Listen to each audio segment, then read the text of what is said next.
Good afternoon, everyone, and welcome to Getting In, a College Coach Conversation. Please like, share, and subscribe wherever you get your podcasts. Also, happy spring. I hope it is more spring-like where you are than it is here in Maine. I'm wearing spring colors to try and will the nice weather to come our way. I'm really excited today because we're going to be talking all about community college. It's a subject that's near and dear to my heart, given that my own mom taught nursing at Bristol Community College for 35 plus years. And I was actually named a professor emeritus after she retired. So I have great memories of community college and how much her role or how much she played a role in the local community. She trained virtually all the nurses that worked in the hospital system in the greater Bristol, Massachusetts area. Or Bristol County area. So, community college is important to me. And joining me today are two colleagues for whom community college is also important. The first is Michelle Smoley, who's also a former financial aid officer at the Mayo Clinic College of Medicine, on parent for today's purposes, parent to two students who started at community college and then transferred to four-year institutions. And then also Jeanne Mahan, who hasn't been on in a little bit. But she's a former financial aid officer at Tufts Vet School and also at Quinsigamond Community College. And if anyone has been listening to this show for a long time, you know that every time Jeanne is a guest, I love to say Quinsigamond Community College. And you do a great job. Thank you. It's just such a fun word to say. I It feel is. like elf. Francisco. Anyway, I digress, and we have a lot to cover today. Thank you both so much for joining. Appreciate it. Let's jump right in. And I want to talk about one of the big points. And Jeanne, I'm going to throw this first question to you, and that is, why is this topic so important for today's college-bound families? Thanks, Beth. Many reasons why families might consider a community college. Maybe their student is unsure of their major, and parents aren't sure that they want to spend $50,000, $60,000, $70,000 for that child to explore different career paths. When they're at a community college, they can explore different majors, different career paths, and they can earn transferable credits. So it's a win-win for them. Maybe the student had challenges in high school. Maybe they had some mental health challenges or online learning challenges as a result of the pandemic. We see that so much lately.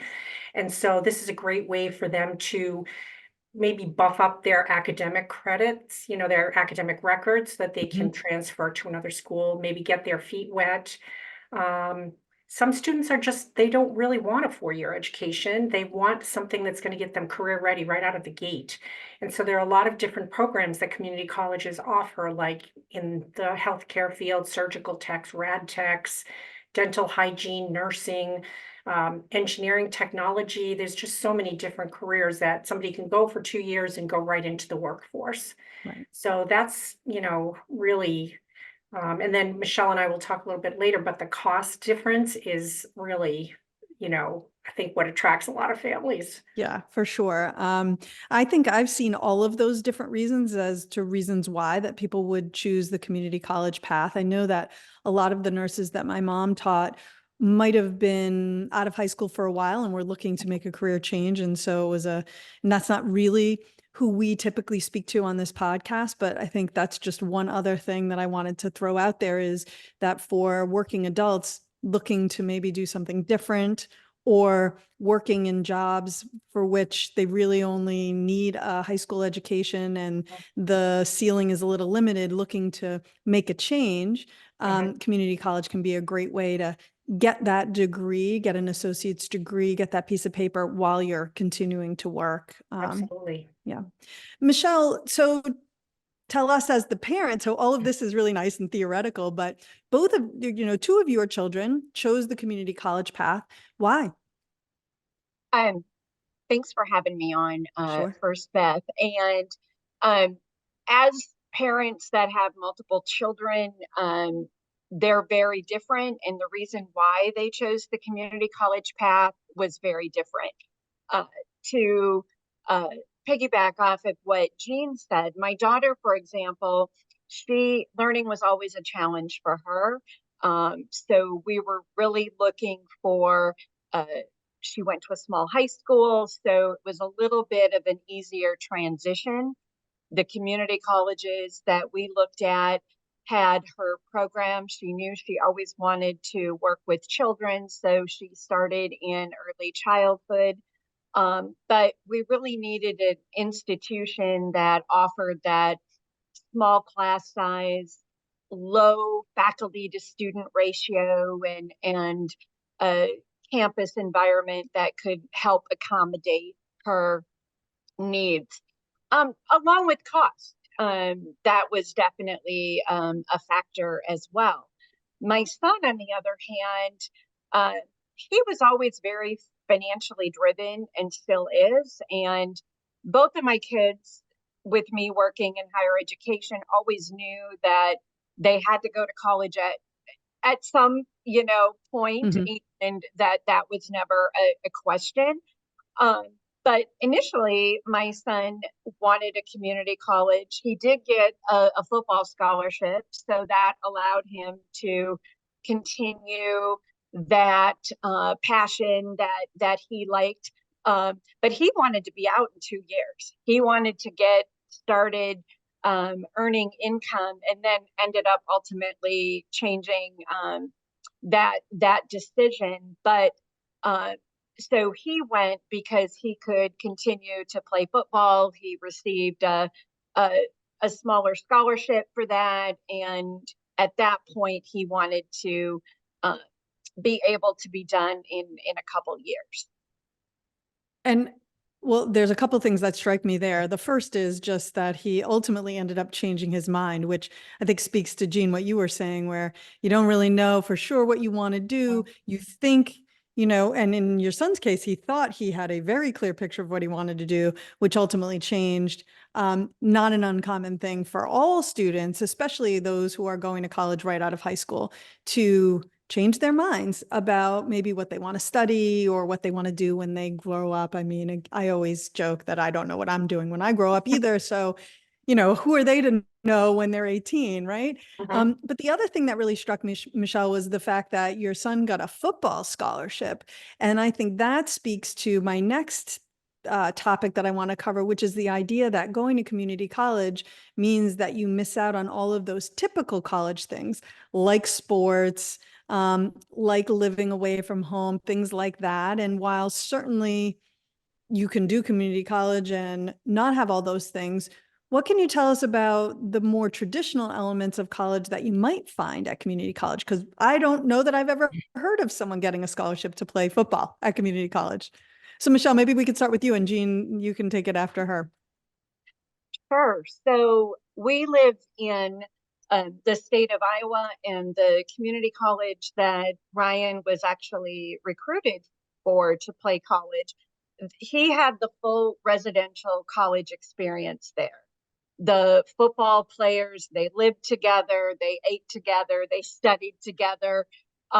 So, and it's really a great thing. He is now 30 years old and just got married, and he still has friendships and very strong relationships with some of the football players that he went to community college with. And so he was able to get that full residential college experience and the camaraderie of the sports and all of that. Now, my daughter didn't play sports. Her community college didn't offer on-campus housing, but they had housing uh, right across the street. So it was very, very similar. The students that lived in those apartment complexes were all attending the community college. She was not into sports and having, but I will say she still was able to, eat in the dining hall, meet friends, build those strong relationships without starting uh, at a 4 year. So they were both, I'd say, very fortunate to have that type of experience. Um, and I think one thing that should be said as we're talking about, the residential and having the experience, uh, 25% of community colleges have residential housing for students. And so it isn't just, I think sometimes we think they're just commuter schools. And so people can't have that experience, but I think that is something that's very important for families to know regarding community colleges. Yeah. Jeanne, what would you add there? And I agree with Michelle, and I live in Massachusetts, and there are no residential programs at the community colleges in Mass, but several of the state universities are partnering with local community colleges to offer housing if the students want that type of an experience. So I think it's always important just to reach out to the student affairs office at the community college, just to ask about what those opportunities are. And I'm all about open houses at the community college because you can get some really great information. You can meet people. Usually they have instructors that are staffing the tables, so you get some really great information about the different majors and that kind of thing. But I think that I was surprised. So sad to say that when I started working at a community college, I had come from a graduate school, very different experience. And I had two children, one who had just graduated from college and the other who was in college. So they were in more traditional four-year universities where, there's all those extras. But the community college I worked at had pretty much all the same extras, just not the residential program.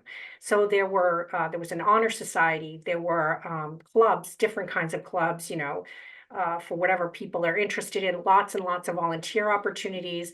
The Honor Society teamed up with the Dana-Farber Cancer Institute and the Jimmy Fund to do fundraising and had some fun experiences with that. They had, trips, and as Michelle mentioned, different kinds of sports. So, it depends on how involved you want to get.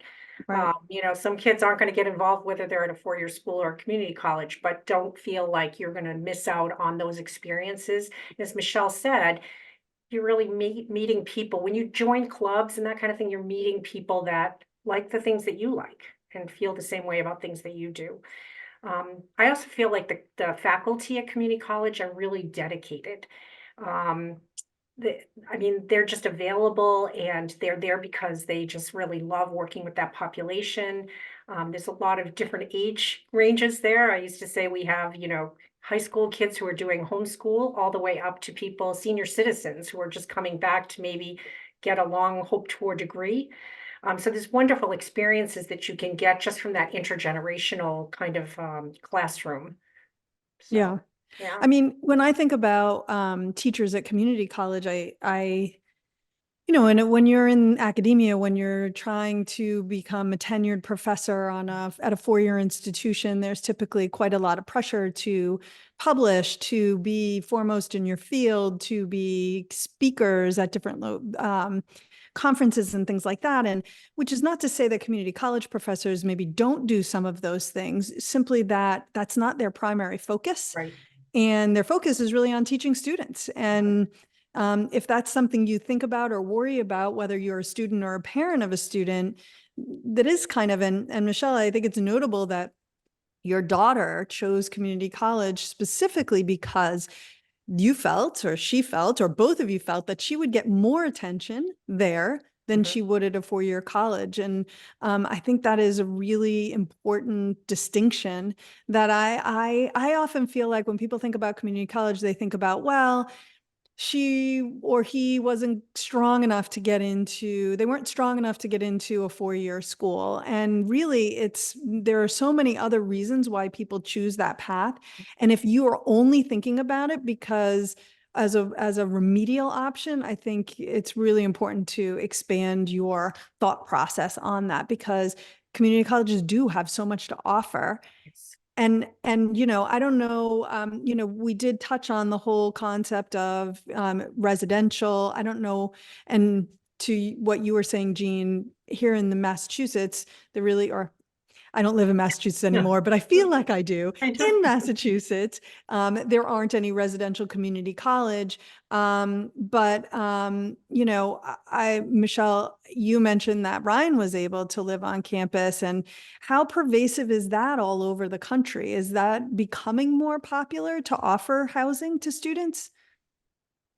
I believe it is. And to Jean's point, the four-year institutions want that pipeline. You know, they want those students from the community colleges, especially if in states that have strong community college systems. I live in Iowa, as I mentioned.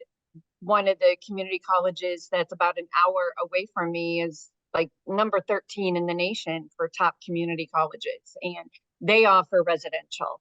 And and so the state schools really feed into accommodating those students in community college, and we are seeing more of those four-year schools offer housing, so students can feel ingrained in the community, and maybe it's less of a transition at that point. You know, if they're on a four-year campus, but they're taking classes for about a third of the cost at a local community college, but they're still able to eat in those dining halls, be involved in those clubs, go to the same sporting events. I think a lot of times families don't think that there's a camaraderie between or among the community colleges and the schools, the four-year institutions in their areas. But quite honestly, they are. And you can feel very involved, and both of my kids had a great experience. Yeah. So, I mean, which is great. And you touched on, Michelle and Jeanne, you worked in the financial side of things when you were at Quinsigamond. So let's talk about the cost benefit. Yeah. Well, I looked today just to see what the average cost of tuition and fees are for this current school year across the country. It's about $4,000. And you're going to see obviously variations. I've seen some community colleges in states as low as $2,000 and as high as $6,000 or $7,000. But in general, it's a pretty affordable. So it's a great first step for families that might not be willing to, you know, take that big leap into a four-year school. Sometimes parents might have saved for college in a 529 plan, and they're wondering, can they use the funds at that community college? And the answer is yes, absolutely. So you can use those there. Lots of students that have pretty robust academic records in high school may be offered scholarships so that their costs are really low, if non-existent. So Yeah. that's another nice thing. So yeah, I think it's really important just to check out the cost. And, you know, again, if you've got a student who's just not sure, 4,000 is so much more affordable and easy to swallow than 60,000, right? Right. Right. And if you And don't again, do well, right, yeah, at that four-year institution, now maybe you're out 60,000, maybe you're in debt for it, and they have nothing to show for it because exactly. they failed out, or they need to take a leave of absence because they just weren't ready. Whereas if you're Mhm. starting a community college, maybe you do lose that $4,000, but to your point, 4,000 versus 60, 70, 80, Right. 90, I take the four. Yeah, exactly. Yeah. You know, another thing I wanted to point out too is, you know, some students with differing learning styles, they may not feel personally ready to jump into a four-year residential experience. And community college is another really great opportunity for them to start half-time or even go full-time and get their feet wet. And there are services that students can take advantage of, tutoring and, you know, extra time, whatever their IEP needs are. So again, that's something else where I think parents are thinking, gee, you know, will my students' accommodations be met there? And the answer is yes. It's just, again, you know, working with student affairs to find out what department at the community college manages all of that. And I just found that, you know, we had kids that really just flourished. You know, maybe high school was just not their jam. And Right. this is a nice way for them, you know, they can take more courses that they're interested in. Yeah, you still have to take some courses to get your degree, but you're able to take more of those courses that really interest you, maybe some more science or writing or whatever it is. So chances are when you're doing something you're interested in, you're going to perform better. Do a bit better. Yeah. Yeah. One thing Michelle mentioned about, the pipeline for the community college to the four-year university here in Massachusetts, there are a lot of perks for students that will finish their, get their associate's degree and then go on to one of the either the UMass or the state university campuses, preferential housing, some scholarships, book allowances. So definitely check out the resources in your state to see what kind of perks they might, because there's a real emphasis on getting kids to graduate from the community college. People are sometimes put off by the lower graduation rates, but people go to community college for so many different reasons. Yeah. Sometimes it's to buff up their, employment skills. They want to get a better job. So they're just taking a few classes, maybe some accounting, maybe some writing. It could be that, they're trying to learn English. They're new Americans and they want to, learn English. Lots and lots of students that I know, friends of my children would go during the the winter term or summer. And, in the winter term between New Year's and around the third week in January can bang out a course, 3-credit course in 3 weeks. You go 4 hours a day. That's a great inexpensive way to maybe accelerate the program at the four-year school. Same with the summer session.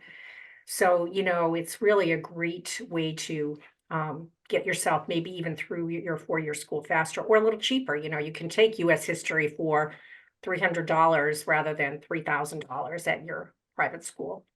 Very, very common thing to do Yeah. at Miami University, where my son Mhm. is enrolled. They have a really long winter term, which so far he's used to come home and ski for a month. But there are a number of students who do take a course during that time. Mhm. And I see on the parent pages all the time, the parents saying, don't take the course at Miami, take it at the community college nearby. It will transfer in and it will cost you a fraction of what it would cost you if they went Absolutely. there. So that is a really great point to make about that. Michelle, you lived it. How much money do you estimate that you guys saved or that your kids saved, plus maybe you as well, in taking that path?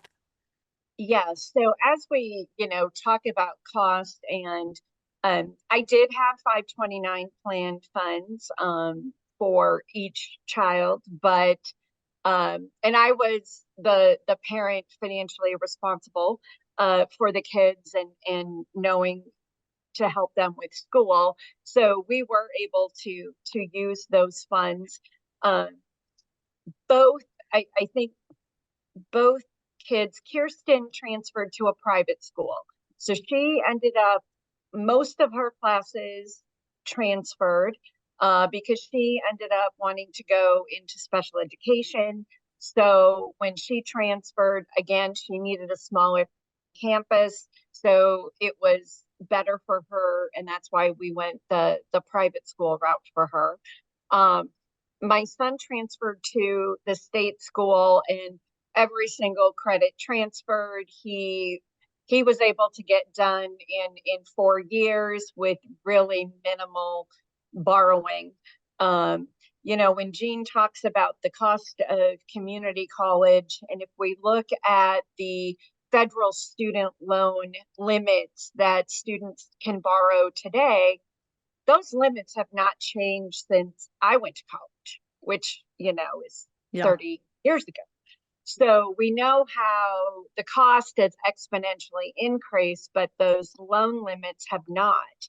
Where for those families where maybe the parents don't have the resources or don't want to invest all of those resources right away, using the community college route can really help save a lot of money, thousands upon thousands of dollars. And especially if families are having to borrow.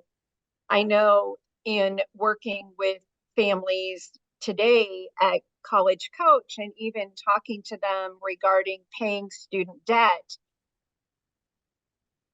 the biggest debt we're seeing is parent debt, whether it's co-signing private loans or it's borrowing the federal Parent Plus loan. And I've had to work with families where mom and dad are paying thousands of dollars in Parent Plus loans and the student didn't graduate from the 4-year. And Yeah.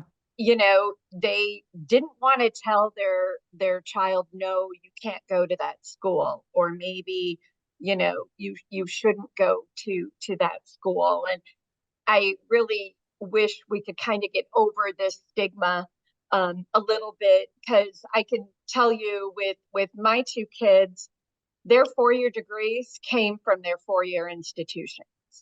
It isn't that they can put the community college on their resume, but their degree came from the 4-year private and came from the 4-year state school. And so the end result is the same. Right. There's no asterisk, right, on the diploma, Yes. like, you got a degree from here. Oh, but by the way, the first 2 years weren't here. Nobody cares. Nope. No, No one would no. even know if you wanted to keep that a secret, which I hope you won't keep it a secret, Right. because we need more people to normalize this. The only state I could think of where this is really a pathway that we hear parents talking about all the time is California. That's the place where I do feel like they have such a good sort of framework of universities and colleges, and then they've made such a focus on creating pathways between community colleges and those 4-year institutions that they really have done an excellent job of normalizing this as a pathway in a way that certainly on the East Coast I haven't seen. And Michelle, maybe it's more prevalent in the middle of the country, but it's just not something when parents call up or we're talking to them that they're necessarily talking about that unless they're from California. And that's where I hear parents bring it up a little bit more frequently. So I encourage students to make sure that if the transfer is in the cards for them, that they start working with the transfer coordinator like day one.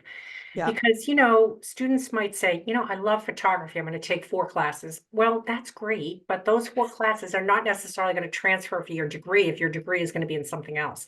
So the right. transfer coordinator will say, hey, this is a greater opportunity for you to take your prereqs, however many that is, take your English, take your math. Yeah, take a photography, take, a political science class, take an engineering class, so that they'll balance it and make sure that all of those classes are going to be covering one of the cores, and they'll transfer, because you need 60, probably, of that 60, half of those are prereqs, and it gives you a lot of wiggle room, but you don't want to be loading up on too many and then find that you go to the 4-year school or even a private school and have to pay more to take those classes that you should have taken at the community college. So a transfer coordinator will kind of keep you on track.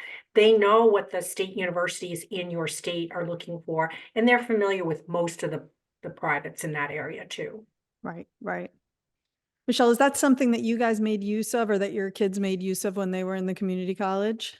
Yes, especially my son, since he knew.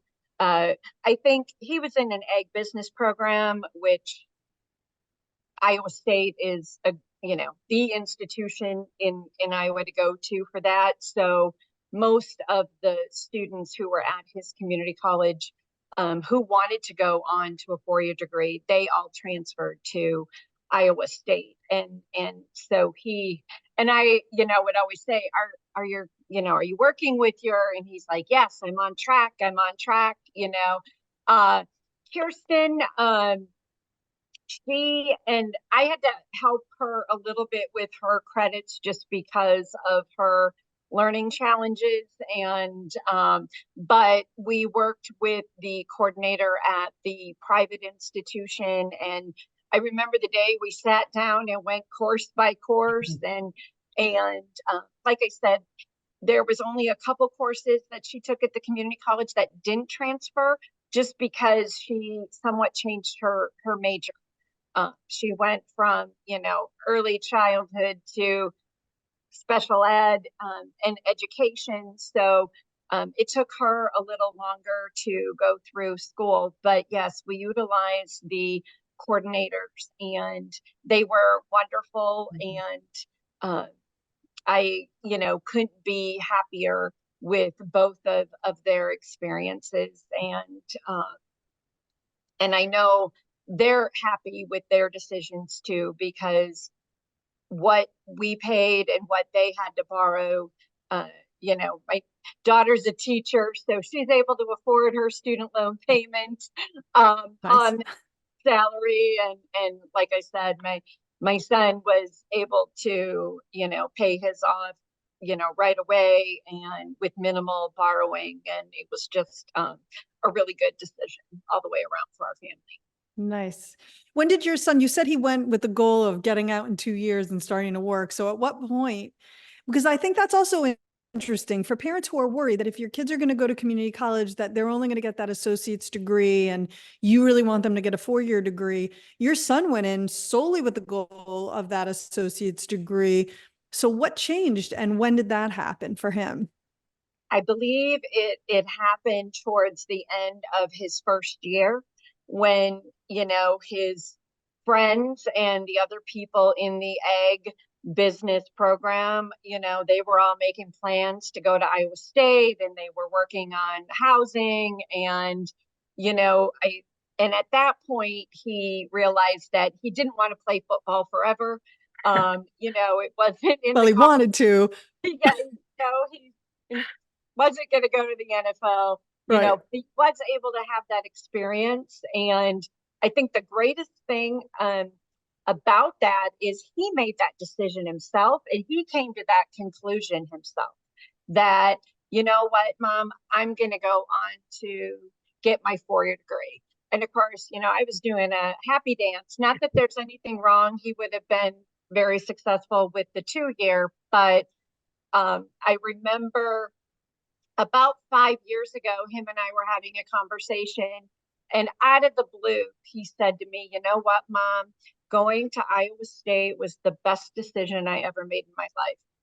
And, that will always stick with a parent. And, you know, he didn't spend all 4 years there, but he still ended up there. And yeah, I think it was just realizing that, hey, maybe I should go on to get the 4-year. And he made that decision himself, and it was a good one. He met his wife there, so Yeah. Well, no wonder he thinks it was the best decision he yeah, ever made. exactly. Smart man, smart man. Also, just to clarify, you're saying agricultural business program, right? Just for our listeners who maybe are not Oh, familiar with yes, I'm ag so business. sorry. That's all Yes, right. agricultural business agronomy. So Got yes, it. Very popular, I'm assuming, out there in Iowa, where there's a lot of agriculture. So that makes sense. Um, absolutely. Jeanne, any final thoughts on the community college path as you think about your career and the time that you spent working in community college and then the time since then talking to lots of families about other paths? Yeah. I think, that parents that are worried that they really want their child to get a 4-year degree and they're only getting a 2-year degree, don't worry about that. Life is long. It's not like there's an expiration date to when you can go back to school. Some kids will get a degree, say someone gets a degree as a radiation technician. And then they decide, well, I'd like to expand. I'd like to do ultrasounds. Well, then they go on and get their 4-year degree. Right. So it's not, sometimes you're working for an employer and they'll pay for some of that. So win-win, Yes. right? Yeah. So, I think it's just, you don't want to push somebody into something that they don't want to do. And if they just want to do the 2 years and get some credential that's going to allow them to go out and work, let them experience it and see that, when they're out there working, they may need more education to be able to do what they actually want to do. So not to worry. Right. There are ways to get to that Yes. 4-year place. And Yep. Michelle just gave a great example of how that can happen. Mhm. Michelle, what about you? Anything that you would add? One thing I think I would add, given my experience working at the Mayo Clinic College of Medicine, is I worked with Mayo medical students, and we had med students that started at community college. And so, to Jean's point, don't worry about it if that's the right path for them or where they want to start out with.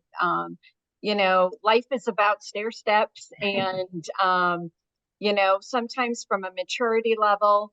And I knew I didn't know what I wanted to do at 18, or what I thought I wanted to do isn't what I'm doing as an adult. And so I would also just, echo that we had radiation technology. We had, nurse anesthetists and med students that started at community college. So it can be done. And also think of the money you're able to save going to a community college and putting that towards that advanced degree.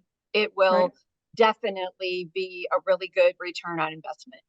Yeah, I was going to say those students coming into the Mayo Clinic med school are probably way less in debt than those students who did it a 4-year or could have been, right? We can't really make a sweeping statement, but they probably were. So thank you both so much for joining today. It's lovely to see you both and also to hear your stories and to get the great information that you had to share. So thank you.